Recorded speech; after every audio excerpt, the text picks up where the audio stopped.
Good afternoon. My name is John, and this is the Homestead Diary. We are spending the day working on gutters, although I haven't gotten quite that far with the project.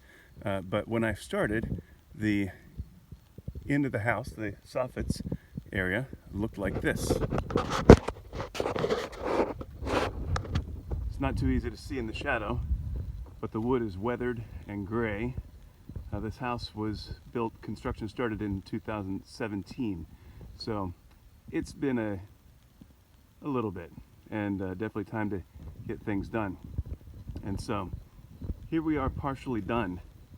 What I did is, it started out, for some reason they had the metal hanging over the edge of the fascia board by about 8 inches, which I guess that's fine if you never intend to put gutters up, but if you want gutters, then it needs to be no more than 2 inches. And so cut that off with a grinder and shaped it so it didn't have razor sharp edges.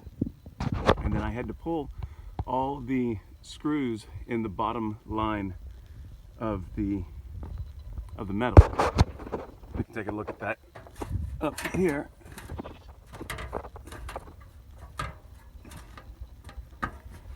And so all along the bottom, every screw had to be pulled, and there still hasn't been done as far as replacing them. And then I painted the fascia board after I sanded it, and then I'm putting drip edge on.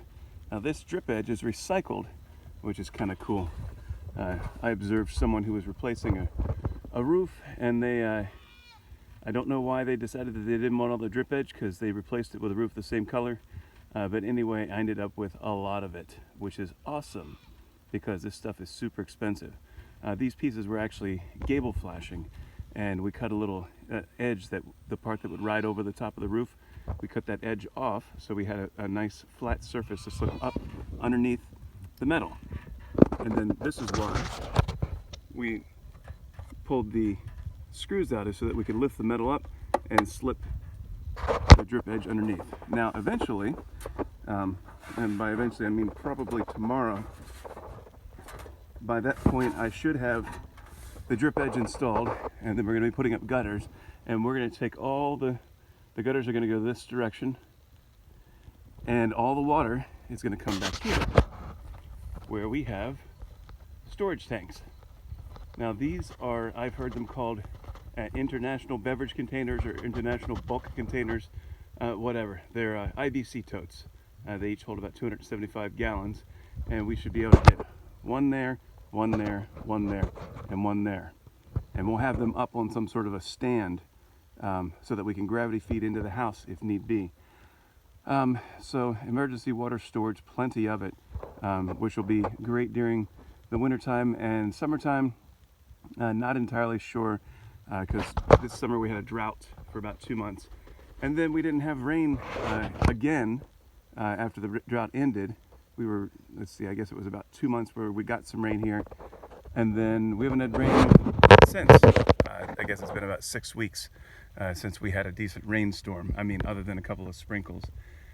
And so, yeah, it's going to be interesting because we'll definitely have plenty of water in the wintertime. In the summertime, I'm thinking probably what we'll have to do in terms of emergency water storage is actually fill from the well.